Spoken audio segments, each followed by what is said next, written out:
Alhamdulillah wa salatu wa salam ala rasulillah amma ba'd fassalamu alaikum wa rahmatullahi wa barakatuh. Adúpẹ́ fún Allah subhanahu wa ta'ala a tọrọ àlékún kí ọlá ti gbé fún wa Muhammad sallallahu alayhi wa sallam.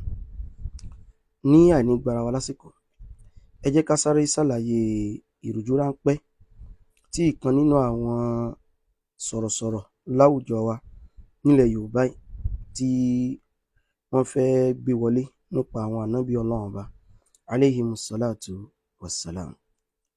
Wọ́n sọ ìtàn kan ní kópẹ́kópẹ́ yìí nípa ànábì wa Dawud alayhi salatu wassalam. Àwọn èèyàn sì sọ̀rọ̀ lórí ẹ̀, wọ́n jẹ́ ká mọ̀ wípé ìtàn tẹ́ mú wá kò lẹ́sẹ̀ ńlẹ̀ o. Lódodo àwọn èèyàn á mọ̀ sí àwọn àṣìṣe tó bá di bí wípé ẹni tí mò ń sọ yẹn wà nù tírà, ó lè wà nù tírà kò mọ́ lálàáfíà. Ànẹjọ́ ẹ̀yin èèyàn mi, sẹ́ni tó bá tiẹ̀ fẹ́ lo ìtàn tí ò lẹ́sẹ̀ ńlẹ̀, kò yóò jẹ́ ní tí ó mọ̀ tako hadisi Bukhari o àbí Muslim. Kò ní gba Bukhari, kò ní gba Muslim, ṣùgbọ́n sì lè gba ìtàn tán bá mú wá tó jẹ́ Israeliyat, tó jẹ́ ìtànú Bíbélì tán wá so mọ́ inú tafsiri. So yóò rí bẹ́ẹ̀. Torí pé tá máa ń sọ̀rọ̀ áwòràyà ẹjọ́ torí tọ́lọ́ challenge ni ẹni tó bá lè rí áwòràyà mú wá nínú Kùránì 200,000 naira fún tán.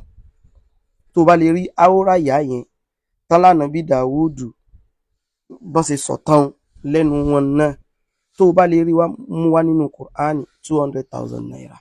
Ọ̀rọ̀ yóò sínú Kùránì náà, ẹ̀yin tẹ́ gba Bukhari, tẹ́ gba Muslimu, ṣùgbọ́n ẹ lè gba ìtàn tí wọ́n lọ mọ́ ànábì Ọlọ́run Ọba wípé ìtumọ̀ Kùránì nìyẹn. Ibo lè rí ẹ̀ wà? Ẹ̀ wà nù tírà, ó wà nù tírà, ó lè wà nù tírà kò mọ́ lẹ́sẹ̀ lẹ̀. Ní tá à ń sọ fún yín òun nìyẹn. Bàbá tí wọ́n sọ̀rọ̀ yìí, wọ́n wá tún ṣe kánmọ́. Wọ́n wá ní kí lẹ̀ ń bá mi sọ yìí náà? Aláwọn ànábì Ọlọ́run gan mọ́ dẹ́ṣẹ̀. Ẹ mọ́ gbọ́ o, wọ́n ní àwọn ànábì Ọlọ́run mọ́ dẹ́ṣẹ̀ náà. Ànábì Muhammadu gan ó ní tọ̀dọ̀ tiẹ̀, Musa ní tiẹ̀, Nuwa ní tiẹ̀, àwọn aka gbogbo wọn tán ní tiwọn. Àlókè. Gẹ́gẹ́ bí Mùsùlùmí òdodo tó sì lágbọ̀ọ́yé ẹ̀sìn, kò sẹ́ni tó sọ fún yín wípé àwọn ànábì Ọlọ́run Ọba ò kì í ṣẹ̀ o. Ṣùgbọ́n àlàyé ń bẹ. Àwọn ànábì Ọlọ́run Ọba màsùmùn ni wọ́n, ẹni tọ́lọ́run Ọba ti sọ ni wọ́n níbi àwọn kíni. Alákọ̀ọ́kọ́, wọ́n sọ ìtàn kan tí mò ń bọ̀ wá ni o tó ní í ṣe pẹ̀lú ànábì wa Musa alayhi salatu wassalam. Ṣùgbọ́n kó kọ́kọ́ clear náà, kò sẹ́ni tó sọ pé àwọn ànábì Ọlọ́run Ọba bóyá wọn ò lè láṣìṣe, ṣùgbọ́n àṣìṣe níbi ibo. Alákọ̀ọ́kọ́, àwọn ànábì Ọlọ́run Ọba ò lè ṣàṣìṣe níbi iṣẹ́ tọ́lọ́run Ọba gbé fún wọn pé kan lọ jẹ́, wọn lè gbé síra wọn. Tẹ́ bá wo ọ̀rọ̀ ànábì wa tọ́lọ́run bá sọ fún nípa ànábì wa Muhammad, Ọlọ́run ní wa ma yantiqu anil hawa.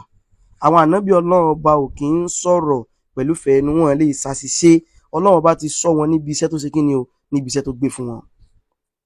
Bákan náà, àwọn ànábì Ọlọ́run Ọba ò kì í dá àwọn ẹ̀ṣẹ̀ ńláńlá bí kan sọ pé ànábì Ọlọ́run Ọba ṣe zìnà. Ìwé yìí tẹ́ ń lẹ́mọ́ta ni o, ànábì wa Dawud alayhi salatu wassalam. Kò sẹ́ tó sọ fún yín pé ànábì Ọlọ́run Ọba ò lè ṣẹ̀ o. Torí kìíní kan ó dà eléyìí náà ṣẹ̀, ìtàn sọ fún yín kọ́lẹ̀ ń sọ. Òun ló wá mú yín tún lọ fi ìta lè sọ pé èèyàn forí gbá pẹ̀lú tàn ànábì wa Musa alayhi salatu wassalam. Kí n tó lọ bí ìtàn yẹn, àwọn ànábì Ọlọ́run lè ṣẹ̀ṣẹ̀ kéékèèké tán bá sì ti ń ṣẹ̀ báyìí, Ọlọ́run mọ̀ pé wọ́n ṣàkíyèsí ni lẹ́sẹ̀kẹsẹ̀ Ọlọ́run mọ̀ pé wọ́n ṣàkíyèsí. Torí pé ìfẹ́ kọ́rọ̀ yìí ń fẹ́ kí kó gùn pọ̀. Ẹ jẹ́ mú tàn ànábì wa Muhammad wa sallallahu alayhi wa sallam. Ọlọ́run sọ wípé abasa wa tawalla. Ọlọ́run bá ń pa ànábì ṣàkíyèsí nípa Abdullahi ibn Ummi Maktum nígbà tí ó fẹ́ lọ bá ànábì afọ́jú ni. Ànábì wa ń bá àwọn èèyàn ńláńláńlá sọ̀rọ̀ lọ lásìkò yẹn. Mo rò pé ìtàn tí gbogbo èèyàn náà mọ̀ ni. Ànábì ò wá fi taratara fún láàyè. Ọlọ́run wá pè sákèsí pé eléyìí gan tó fọ́jú yìí ó lè kọ́kọ́ gbọ́ bí fún àwọn tó ń bá sọ̀rọ̀ yẹn. Mistake nìyẹn.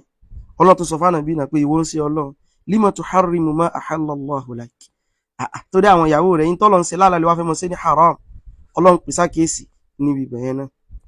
Àtàwọn àyè míì, ìgbà tí wọ́n jọ jagun, ànábì obì Abubakar pé bóò ní ká ṣe sàwọn tá a kó yìí, obì Umar létà in tí Umar padà sọ yẹn gangan lọ́lọ́run padà sọ wípé òun ló yẹ kán ṣe, ọlọ́run sì pè wọ́n sákèésì ẹ̀. Mistake lè wá látọwọ́ wọn, lẹ́sẹ̀kẹsẹ̀ ló pè wọ́n sákèésì, kì í tún wá sí ẹ̀ṣẹ̀ ńláńlá bí ká mọ́ lẹ́sìnà mọ́ wọn. Wọ́n tún wá ní ànábì Musa gan pààyàn, ibi táwa ń lọ nìyẹn. Ọlọ́run bí Musa ṣe kí ni ẹni pé Musa rí clear bí kan wípé kò sẹ́ni tó sọ pé àwọn ànábì Ọlọ́run ọba o wọn lè láṣìṣe bó àṣìṣe níbo, kì í ṣe ibi iṣẹ́ tọ́lọ́run bá gbé fún wọn. Bí kọ́ lọ ní sọ fáwọn ọjọ́ rẹ̀ kán mọ́ kírun 4 kó wá ní ẹ mọ́ kí 3, kì í ṣe ibi iṣẹ́ tọ́lọ́run bá rán wọn. Kì í sì ìsá àwọn ẹ̀ṣẹ̀ ńláńlá táwa náà mọ̀ ẹgẹ́ tí ní ìsìn báyìí. But àwọn mistake kéékèèké tó lè wá lẹ́sẹ̀kẹsẹ̀ náà ló sì mọ̀ pọ̀ sákèésì. Àwọn ni ní tá à ń sọ fún yín nìyẹn, gbà tẹ́ ẹ̀ kí ń ka Quran. Ànábì Musa gan òun gan pààyàn, wọ́n fẹ́ fi rinlẹ̀ wípé àwọn ànábì Ọlọ́run bá ṣẹ̀ àwọn náà mọ́ dáwọn ẹ̀ṣẹ̀ tó àwọn ẹ̀ṣẹ̀. Ànábì Musa àwọn ló pààyàn, wọ́n sì mú àyà Quran wá. Àyà yẹn wà nù Suratul Qasas, àwa náà ṣe kí ni o a rí ń bẹ̀. Ṣùgbọ́n bàbá ẹ̀yin lẹ́ ń sọ pé àwọn èèyàn kí ń ka Quran, ìrẹ́ ni tó mọ̀ ń pa Quran tó àwọn Ahlus Sunnah wal Jama'ah. Àwa là ń ha, àwa là ń ké, a sì ń lò. Mo rò pé à ń ha, à ń ké, a sì ń lò. So mùsùlùmí ó kò ní wọn kì í mọ Quran bò, subhanallah. A mọ Quran, a sì ń lò. Abẹ́ má bínú o, ẹ̀yin gangan pẹ̀lú tẹ́ ẹ mú wá ló ṣó wípé ẹ kì í ka Quran. Àwọn ìtẹ́ ẹ mú wá ìgbà tẹ́ ẹ nídìí ẹ̀ lè yàsáré lọ wà ní, torí mi ó já yín sídìí tẹ́ ẹ̀yin gan tí ó fi yé yín pé àṣẹ́yìn gan lẹ̀ kí ń lo Quran, àṣẹ́yìn gan lẹ̀ kí ń ka Quran, àṣẹ́yìn gan lẹ̀ mọ̀ tí ń bẹ́nu Quran. Torí tẹ́ ẹ bá mọ̀ ni wọ́ọ̀dù ànábì Musa gan pààyàn kò ní jáde bẹ́ẹ̀ ni. Ẹlẹ́mìí tó mọ̀ pé kò wá pààyàn kọ ìwọ náà ò mọ̀ Quran dáadáa nù, tó bá mọ̀ dáadáa wà mọ̀. Ànábì Musa alayhi salatu wassalam ìtẹ́sí ẹ̀ kọ́kọ́ sọ ná pànábì Musa pààyàn, ṣé àwọn pààyàn kọ́ lẹ́ẹ̀ kọ́kọ́ sọ. Fìràwọ́nà náà sọ fún ànábì Musa bẹ́ẹ̀. Èsì wo alánàbì Musa fún, èsì tó fún yẹn lẹ́ẹ̀fì mọ̀ wípé kò yẹ tẹ́ bá ṣe fẹ́ mẹ́rin pàwọn ànábì Ọlọ́run ọba náà máa ń ṣe nǹkan wá, kèé sànábì Musa pààyàn lẹ́wà mú wá láti fi ṣẹ̀rí ọ̀rọ̀ yín, ìyẹn ò wọlé. Tẹ́mú táwọn sì fẹ́ ṣe ni pé ìwé lẹ́wà ń pariwo kí ànábì Dàwúdù ṣé kò wá lè ṣe ni, àwọn ànábì Ọlọ́run gan mọ́ dẹ́ṣẹ̀ náà. Irú ẹ̀ṣẹ̀ wo, irú kíni ó yẹ kẹ́ ṣàlàyé. Ànábì Musa pààyàn sí àní ò lọ. Níta wá sọ pé ànábì Musa gan pààyàn, Fìràwọ́ náà ló kọ́kọ́ sọ fún ànábì wa Musa alayhi salatu wassalam. Ẹjá lọ wo Suratu Shu'ara, kí mo pé o, Suratu Ash-Shu'ara. Ẹjá lọ wo yẹn Quran 26, ẹjá lọ wo. Káwọn lọ wo àyà alẹ́ bẹ̀rẹ̀ látòkè, ṣùgbọ́n ẹ̀kan máa sì padà síbi àyà Suratu Qasas yẹn, bọ̀jẹ́ sáré mú nǹkan kan wá ní Suratu Shu'ara yìí.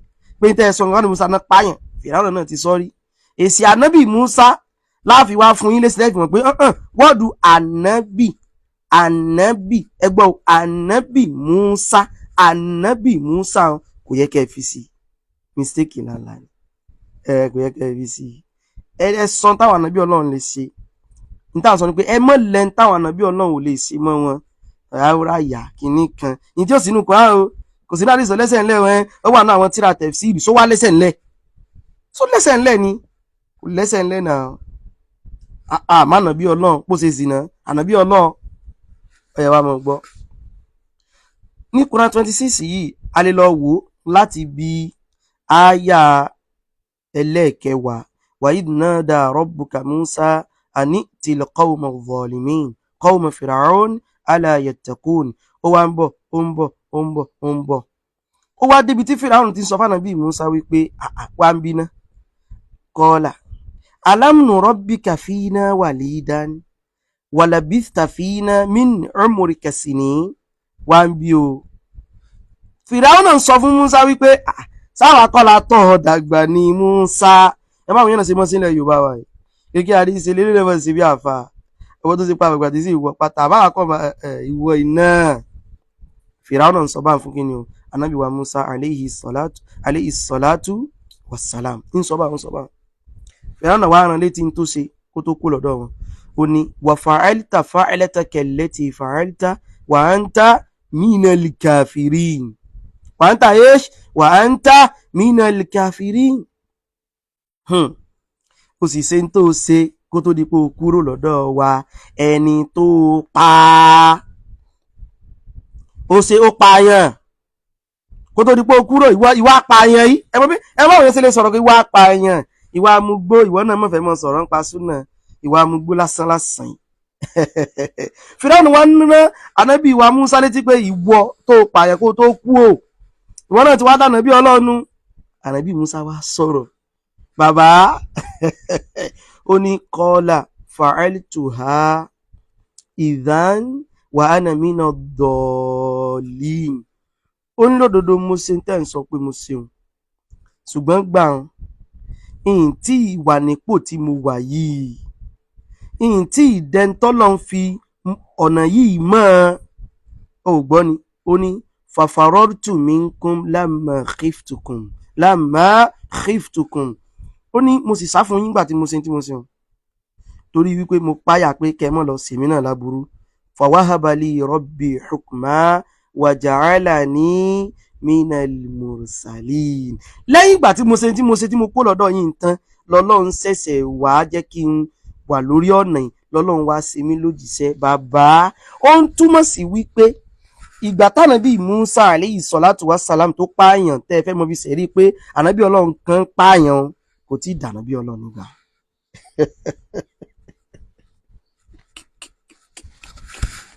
Kò tí ì ṣe kiri kò tí ì di ànábì Ọlọ́run ọba nígbà wọn kò tí ì dànábì Ọlọ́run.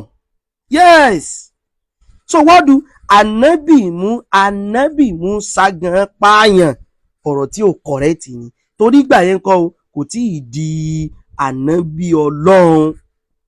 Ànífi láwọn náà sọ fún bẹ́ẹ̀ torí pé ìwọ náà mọ̀ fẹ́ dẹni rẹ̀ ó sì mú gbó kàn gba rárá lódodo mo mú gbórí ṣùgbọ́n gbà ìyìn tí ìmọ̀ pé gbò dá ìyìn tí ìmọ̀ pé ò dá kéèyàn mọ̀ mú gbó. Ọlọ́run tí ṣe mí bó ṣe ṣe mí Ọlọ́run tí ṣe mí kí ni Ọlọ́run tí ṣe mí bó ṣe ṣe mí. Tẹ́ ẹ bá sì sọ pé ìgbà ó ti mọ̀ ó ti ànábì Ọlọ́run ni ẹ tún dáràn o torí màá fi àyà kan pamọ́ fún yín tẹ́ ẹ tún fi dáràn o ṣùgbọ́n mọ̀jẹ̀ ń sọ fún yín báyìí. Ànábì Musa ò tí ì dànábì nígbà yẹn so kéésì ẹ̀rí ni kẹ́ ẹ lówọ́dù ànábì Musa gan pààyàn láti fi sọ wípé ànábì Ọlọ́run ṣẹ̀ ó dẹ́ṣẹ̀ ó ṣe ń tó burú. Ànábì Musa ò tí ì dànábì nígbà tó ṣe ń tó ṣe yẹn. Ẹ wá já padà sáyà tẹ́yìn gangan mú wá ìyẹn àyà wípé Ọlọ́run ọba subhanahu wa ta'ala ó ń fún wa ní ìrò wípé wadakhala al-madinata ala hini ghaflatin min ahliha fawajada fiha rajulaini yaqtatilani hadha min shi'atihi wa hadha min aduwwi fastaghathahu alladhi min shi'atihi ala alladhi min aduwwi fawakazahu Musa faqada alayhi qala hadha min amali ash-shaytan. Ìntẹ́ ló ṣe yìí gan sọ́mọ́ mọ́ ṣe ibi tí mo wá ń lọ kàn súrọ́tù kí mò ń káyì súrọ́tù kí ni súrọ́tù Qasas. Lẹ́yìn ìgbà yẹn ànábì Musa wá kúrò nílùú yẹn walamma tawajjaha tilqa'a Madiyan ó ẹsẹ̀ wá lọ sílùú ìlú tá à ń pè ní kíni o Madiyan. Mo rò pé ẹ̀yìn ìgbà yìí lọ́lọ́run tó sọ di kíni o ló tó sọ tó jíṣẹ́. Adẹ́sẹ̀ ìjà fi gbogbo ilé ilẹ̀ ànígbà tí Fíráúnà náà sọ̀rọ̀ tẹ́ sọ pé Musa náà pààyàn kí lè sì tánàbí Musa fún ó ní lódodo mo ṣe ń tó ní mo ṣe ṣùgbọ́n gbà yẹn kọ́ tí ìdànà bí Ọlọ́run ẹ̀yìn ìgbà ẹ̀mọ́ ẹ̀sẹ̀ ìdànà bí Ọlọ́run so o lè mọ kà sí mi lẹ́sẹ̀ wípé ànábì Ọlọ́run ti ń pààyàn àáfàá ti ń fagbó rárá torí gbà tó sọ pé mo fagbó sẹ́yìn tí ìdàáfà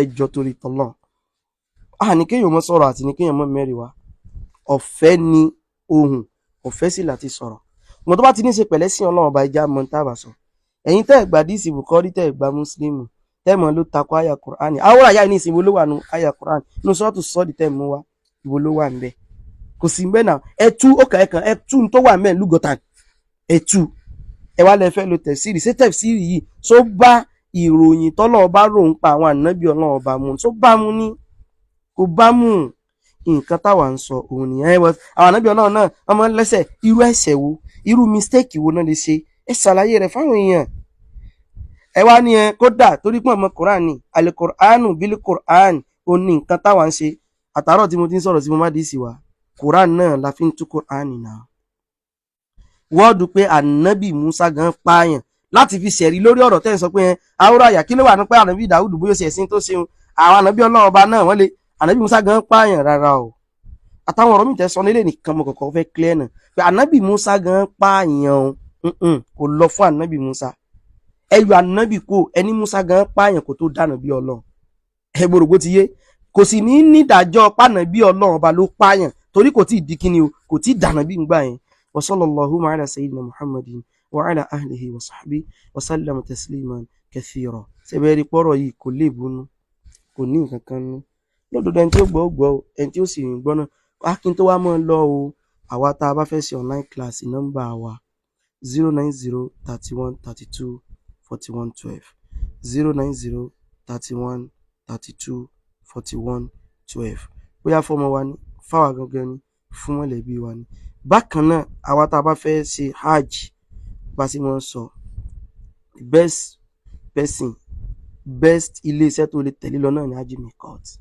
àwa ti bá wọn ṣe hajj bá wọn ṣe ọmọ ṣe ọmọ rọ mo rò póye nọ́mbà wọn sì lélẹ́yìí nọ́mbà wọn lélẹ́yìí òun náà ní 080 23 88 0944 080 23 88 0944 mọ́ mi kàn láti rẹ́gísítà pẹ̀lú wọn kódà gan registration 2026 hajj 2026 lónìí yìí báyìí tí mo bá ń sọ̀rọ̀ ó kù 2 months 7 weeks 49 days 2 months 7 weeks 49 kíni o 49 days mo rò pé ẹjẹ́ á tètè báyìí láti mọ kí la fẹ́ ṣe kíni o kí la fẹ́ ṣe 2 months ó pọ̀ jù nù 7 weeks ó pọ̀ jù nù 49 days ẹjẹ́ á tètè register pẹ̀lú hajj mikot 080 23 88 0944 ọlọ́run bá subhanahu wa ta'ala yóò dúró ti ẹnì kọ̀ọ̀kan wa